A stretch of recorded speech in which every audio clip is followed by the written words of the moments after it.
nombre es Mirabal Mendoza, estudiante de Derecho de la Universidad Fermín Toro, y les voy a dar a conocer sobre la historia del derecho laboral.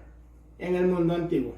En el mundo antiguo y en las comunidades primitivas no existe un término del trabajo como en el que hoy englobamos actividades diversas, asalariadas y no asalariadas, penosas y satisfactorias, necesarias para generarse la vida o solo para cubrir necesidades.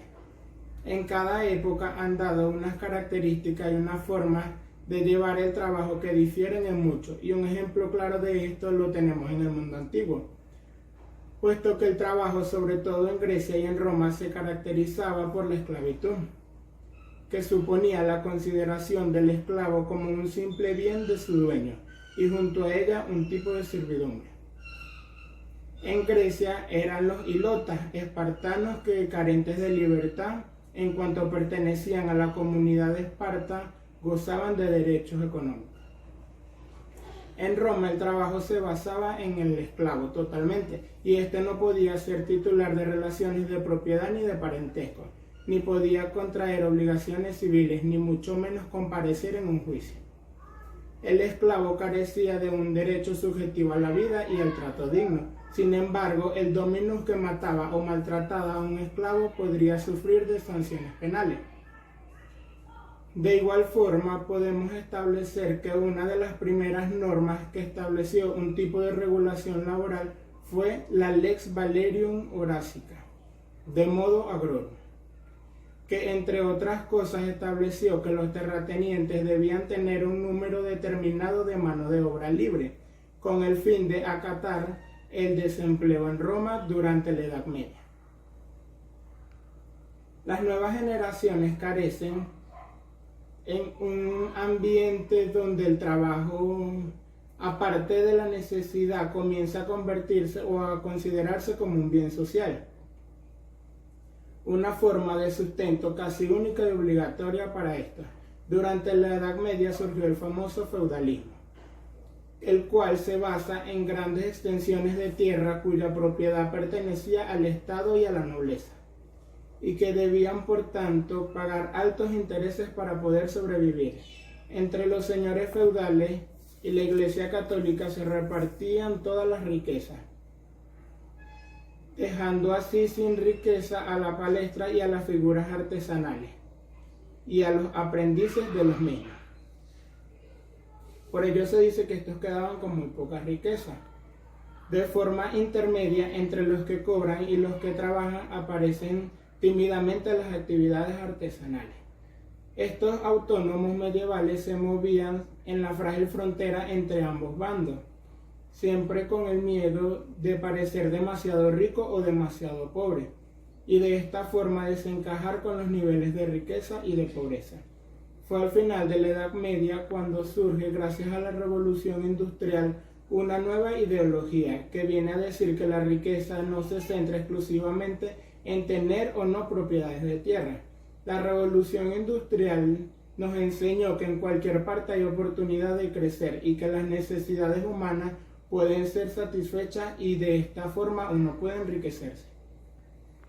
Por ello nace el concepto del consumo, y así los artesanos pasaron a ser empresarios o industriales, ya que encontraron nuevas formas de creación y pusieron en marcha el aparato productivo, generando así lo que hoy conocemos como mano de obra, la industrialización, la lucha obrera y los sindicatos. El proletariado estaba formado por artesanos y antiguos trabajadores agrícolas que habían tenido que emigrar a ciudades. En los inicios de la Revolución Industrial, la clase proletaria se encuentra con grandes problemas, entre los cuales tenemos los problemas de horarios excesivos, puesto que estos iban de 14 a 18 horas, con solo un breve espacio para comer. Salario mínimo con el agravante de que las mujeres y los niños les pagaban un tercio menos que a los hombres. El movimiento obrero surge de la Revolución Industrial como consecuencia de la falta de derechos de los trabajadores en las industrias.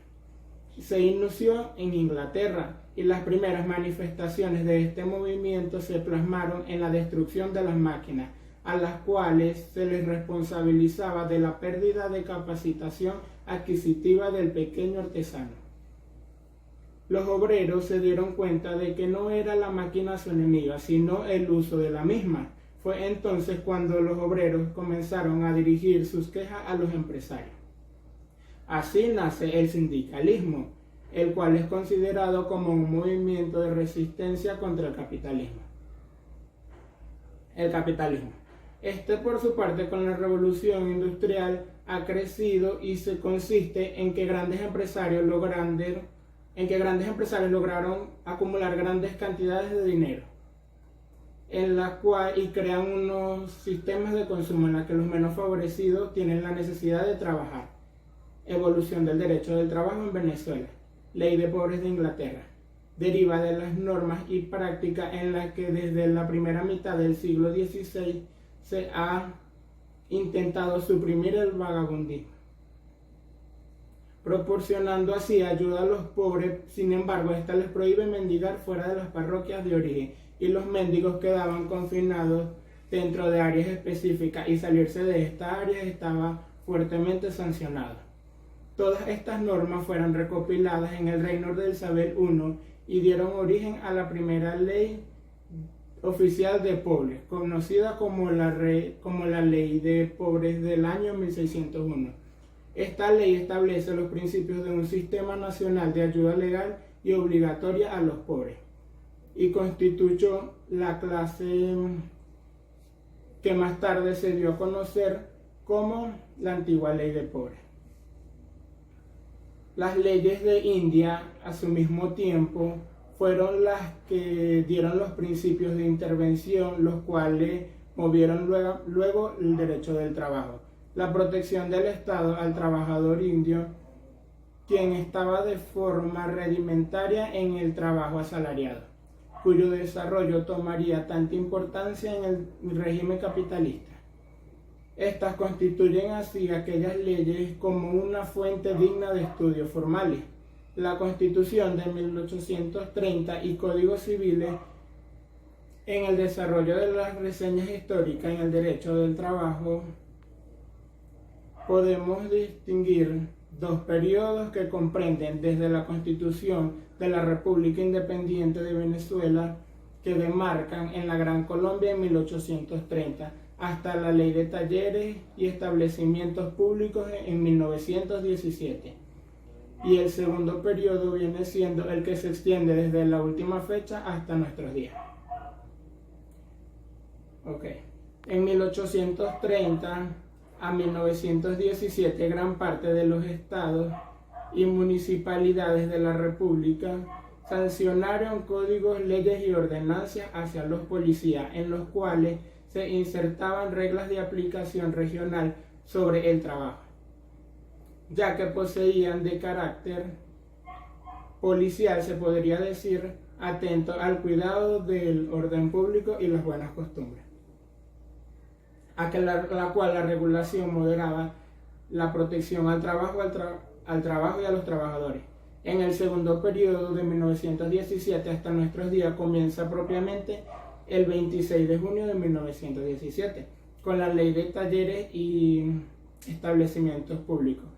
Anteriormente, estas habían establecido normas para regular las relaciones entre el trabajador y los dueños de las empresas, conteniendo disposiciones muy particulares hacia los trabajadores, en especial la Ley de 1915, que estableció el sistema que repararía de acciones de trabajo a servicios de trabajo.